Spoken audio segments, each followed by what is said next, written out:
Hello everyone, मैं हूं doctor अनु ANH physiotherapy clinic से। और आज के वीडियो में एज प्रॉमिस्ड मैं बात करने वाली हूं डायबिटिक डाइट के ऊपर।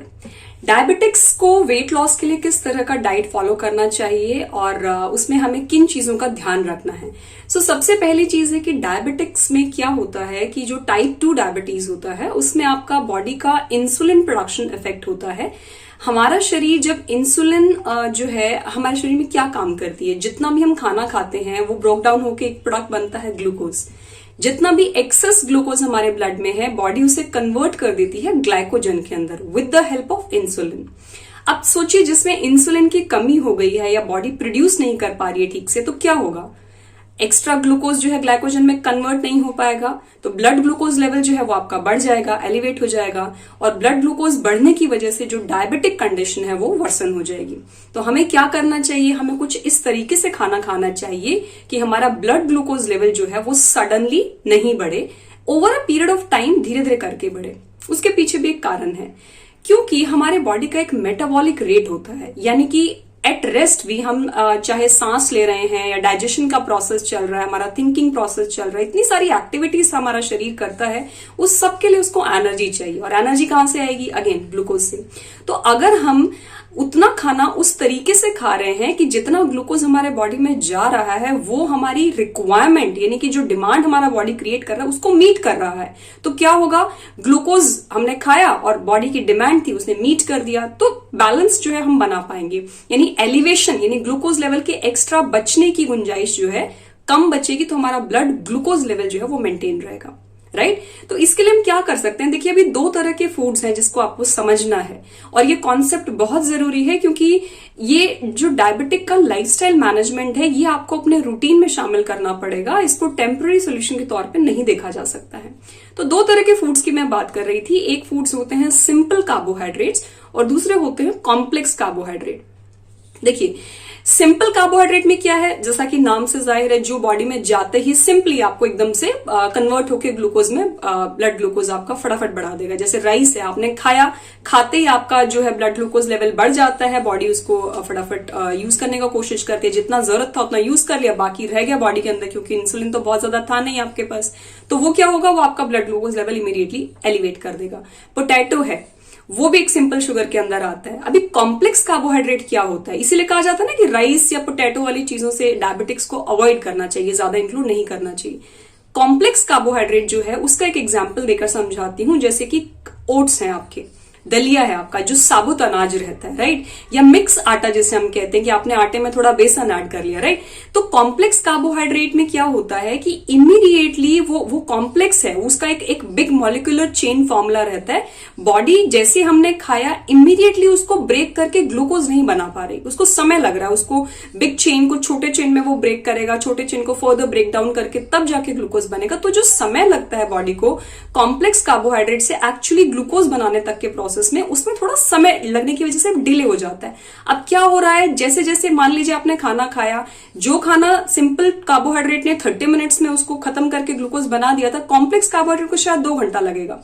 तो 2 घंटे तक आपका बॉडी तो एक्टिव है, रिक्वायरमेंट थी 30 मिनट्स में जितना कैलोरी खर्च करना था, 2 घंटे में बॉडी को ज्यादा कैलोरी की रिक्वायरमेंट है। तो वही खाना शरीर के पास समय बचता है उस खाने को यूटिलाइज करने के लिए। तो क्या होगा? अब आपका ब्लड ग्लूकोज लेवल एलिवेट नहीं करेगा, क्योंकि थोड़ा थोड़ा करके रिलीज हो रहा है ग्लूकोज बॉडी में और थोड़ा थोड़ा करके बॉडी अपना उसको यूटिलाइज कर रही है। तो वो एक होता है ना, समय मिल जाता है बॉडी को उस ग्लूकोज को एब्जॉर्ब करने में। तो आपका ब्लड ग्लूकोज लेवल जो रैंडम ग्लूकोज लेवल है वो नहीं बढ़ता, वो मेंटेन रहता है, क्योंकि सडनली स्पाइक नहीं किया हमारा ग्लूकोज लेवल, राइट? इसीलिए डायबिटिक्स को अपने खाने में जो कार्बोहाइड्रेट्स हैं वो कॉम्प्लेक्स फॉर्म में ही रखने चाहिए। जैसे ओट्स, होल व्हीट अनाज हो गया, मिलेट्स हो गया। Try to include 2-3 kind of grains in your routine and try to have bran. अभी ब्रैन क्या चीज है? छानस जिसे हम कहते हैं। जब हम आटा छानते हैं, पहले के जमाने में आप देखते हैं कि आटे को छान के जो है यूज किया जाता था, आजकल भी यही करते हैं। बट एक्चुअली क्या होता है कि जब हम उसे छानते हैं तो जो उसका वो कैनल है, जो एक्सटर्नल पार्ट रहता है ग्रेन का, वो आप निकाल देते हैं। वो मेन चीज है क्योंकि वो फाइबर प्रोवाइड कर रहा है आपके बॉडी को, राइट। डेफिनेटली आप उसको इंक्लूड करें, बिना छाने आटा बनाने का कोशिश करें, ताकि आपके बॉडी को जो जैसे हम कॉम्प्लेक्स करना चाह रहे हैं कार्ब्स को, वो जो है साबुत ग्रेन जाएगा, उसमें उसको डाइजेस्ट करने में थोड़ा सा समय लगेगा और हमारे लिए ब्लड ग्लूकोज को मेंटेन करना जो है ईजी हो जाएगा। तो पहला टिप तो यही था कि आपने जितनी भी सिंपल शुगर्स हैं, सिंपल कार्बोहाइड्रेट्स हैं, उसको रिप्लेस कर दीजिए कॉम्प्लेक्स कार्बोहाइड्रेट से। सेकेंड टिप, डायबिटिक्स में बहुत कॉमनली हम पाते हैं कि प्रोटीन की काफी कमी रहती है। यानी डाइट जो आपका दिन भर का है उसमें आप मेक श्योर करें कि अपना जो प्रोटीन का डेली रिक्वायरमेंट है वो फुलफिल कर रहे हैं ठीक से। प्रोटीन के मेन सोर्सेज क्या हैं? देखिए, डेयरी प्रोडक्ट्स में भी काफी पनीर रहता है, जैसे प्रोटीन रहता है, जैसे कि पनीर है, राइट, या जो आपका of course curd and milk में भी प्रोटीन रहता है, बट उसको आपको लो फैट डेयरी प्रोडक्ट के तौर पे यूज करना है, क्योंकि एक्सेसिव फैट हम नहीं चाहते बॉडी में जाए और फर्दर वेट गेन का कारण बने, राइट।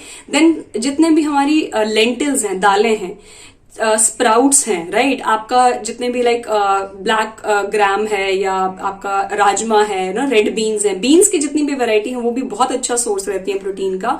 सोयाबीन है, that is also very good source of protein. इनको अपने रोजमर्रा के मील के अंदर जरूर शामिल करें as a habit, as a lifestyle modification.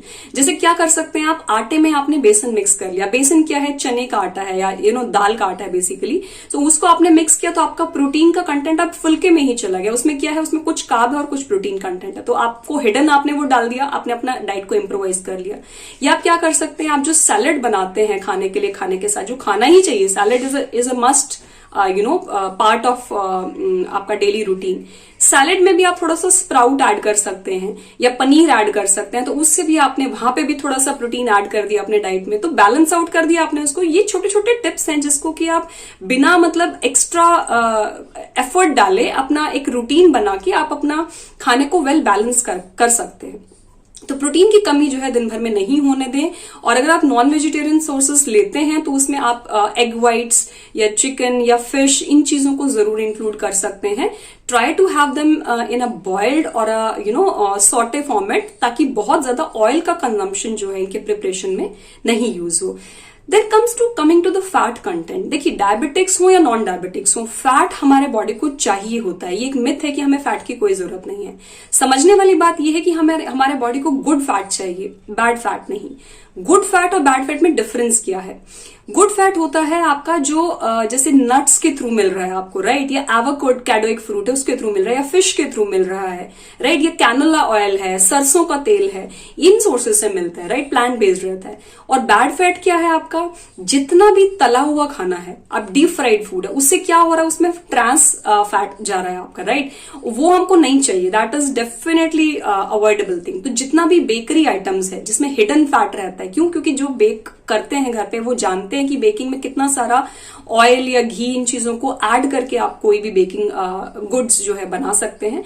तो बेकिंग आइटम्स को अवॉइड करें, डीप फ्राइड स्टफ को अवॉइड करें, जितना भी आपका ग्रेवी रिच चीजें रहती हैं उनको अवॉइड करें। उसकी जगह अपने मील में हेल्दी फैट्स को इंक्लूड करें, जैसे ओमेगा 3 फैटी एसिड के कैप्सूल ले सकते हैं आप, या फिश लेते हैं, fish is a very good source, या प्लांट बेस्ड ऑयल्स हैं, जैसे सरसों का ऑयल आप यूज करें कुकिंग में, या कैनोला ऑयल या ऑलिव ऑयल आप यूज कर सकते हैं कुकिंग के लिए। सो वो आप अपने जीवन शैली में परिवर्तन जो है लेकर आए एक रूटीन में। Okay, then coming on to the next important factor about diabetes, कि डायबिटिक में अगेन मैं फिर रिपीट कर रही हूं, ब्लड ग्लूकोज लेवल हमको एक मेंटेन करके रखना रहता है अपने ब्लड स्ट्रीम के अंदर। क्या करना है इसके लिए? आपको ज्यादा देर भूखे नहीं रहना है। यानी कि अपना दिन आप प्लान करके चलें कि नाश्ता, लंच, डिनर, 3 तो आपके मेन मील्स हो गए। इसके साथ साथ आप 2 मिनी मील्स रखिए, एक मॉर्निंग स्नैक और एक इवनिंग स्नैक। उससे क्या होगा कि हर 2-3 घंटे के इंटरवल पे आपके बॉडी को एक जो है ये कह लीजिए कि फूड बेसिकली जो ग्लूकोज का सोर्स है वो मिल रहा है, तो उसकी जो एनर्जी रिक्वायरमेंट है वो रेगुलरली पूरी होती रहेगी। तो उससे क्या होगा, एक स्टेगनेंट सा एक ब्लड ग्लूकोज लेवल हमारा मेंटेन रहेगा। अगर हम लंबे समय तक भूखे रहते हैं तो क्या होता है, हमारा ब्लड ग्लूकोज लेवल डिप कर जाता है। और बहुत ज्यादा कॉमन कंडीशन है, diabetics suffer from hypoglycaemia a lot. Hypoglycaemia क्या है? Sudden dip of blood glucose level. तो ये नहीं करना है कि या तो खूब सारा खा लिया या फिर आपने बिल्कुल नहीं खाया तो आपका ब्लड ग्लूकोज डिप कर गया, आपको चक्कर आया और आप लाइक कहीं पे भी बाहर है तो गिर जाए, तो वो नहीं हमने करना है। हमें क्या करना है, हमें टाइमली हमारे मील्स प्लान करने हैं, समय पे खाना लेना है। मिड मील्स जो होते हैं आपके नाश्ता और लंच के बीच में और लंच और डिनर के बीच में, उनको भी प्रॉपरली प्लान करना है। तो अगर आप वर्किंग हैं, ट्रैवल कर रहे हैं, तो आप अपने बैग में हमेशा कुछ हेल्दी स्नैक जो है कैरी कर सकते हैं। इट कुड बी चना, it could be seasonal fruit, right, it could be something which is handy और जो ड्राई और आपके लिए हैसल नहीं क्रिएट करे कैरी करने के लिए, राइट। तो इन चीजों को इंक्लूड करें। और डायबिटिक्स के लिए अभी देखिए डाइट से रिलेटेड नहीं है ये बात, पर बहुत इंपॉर्टेंट है। इसको कहे बिना मैं वीडियो नहीं कंप्लीट कर सकती हूं, क्योंकि डायबिटिक्स को एक्सरसाइज को भी डाइट के तौर पर ही लेना चाहिए। 30 मिनट्स की डेली एक्टिविटी आपके लिए बहुत ज्यादा जरूरी है। और उस 30 मिनट्स में जो लोग बहुत ज्यादा सिक फील कर रहे हैं, एक साथ इतना एक्टिविटी नहीं कर सकते हैं, वो क्या कर सकते हैं, 10-10 मिनट्स के 3 इंटरवल्स में इसको डिवाइड कर सकते हैं। जैसे मॉर्निंग में आपने उठ के 10 मिनट का स्ट्रेचेस कर लिया, दोपहर को लंच करने के बाद आपने थोड़ा सा टहल लिया, और डिनर के बाद या डिनर से पहले जब भी आपको थोड़ा बेटर फील हो, उस समय पे आप थोड़ा सा नॉमिनल जो है अपने फिजियोथेरेपिस्ट या अपने फिटनेस कोच से बात करके अपनी कुछ वेट लिफ्टिंग से रिलेटेड एक्सरसाइजेस कर सकते हैं, जिसमें आप घर पे या तो अपना खुद का बॉडी वेट यूज कर सकते हैं या कोई 1 kg के डंबल्स या वाटर बॉटल्स, जो भी कोई चीज है उसको इस्तेमाल कर सकते हैं। Reason being well balanced combination of aerobic and strength training exercises is essential for a good workout for diabetics. क्योंकि हमें अगेन बहुत सारी रिसर्च स्टडीज ये प्रूव कर चुकी हैं कि अगर हम लेट्स से 20 to 30 मिनट्स का भी डेली एक्सरसाइज करते हैं ना, हमारी इंसुलिन सेंसिटिविटी लेवल्स में बहुत इंप्रूवमेंट आता है। And trust me, recently AIIMS में एक स्टडी पब्लिश हुआ है जिसमें ये भी कहा गया है कि सिर्फ वॉकिंग की बजाय अगर वॉकिंग एंड स्ट्रेंथनिंग एक्सरसाइजेस को आप ऐड कर लें 3 मंथ्स के लिए, अगर आप इस कॉम्बिनेशन को फॉलो करेंगे, आपके HbA1c लेवल्स में सिग्निफिकेंट इंप्रूवमेंट आता है। तो जरूर इस चीज को अपना एक रूटीन बनाएं। थोड़ा सा एरोबिक एक्सरसाइज यानी कि वॉकिंग प्लस थोड़ा सा स्ट्रेंथ ट्रेनिंग को भी अपने डाइट में इंक्लूड, अपने रूटीन में इंक्लूड करें। इसके ऊपर मैं एक अलग से वीडियो जरूर बनाऊंगी ताकि आपको क्या एक्सरसाइज करना है उस पर थोड़ा और डिटेल में हम बात कर सकें। For the time being this was all for today. Next video में आपसे फिर मुलाकात होगी, तब तक के लिए गुड बाय।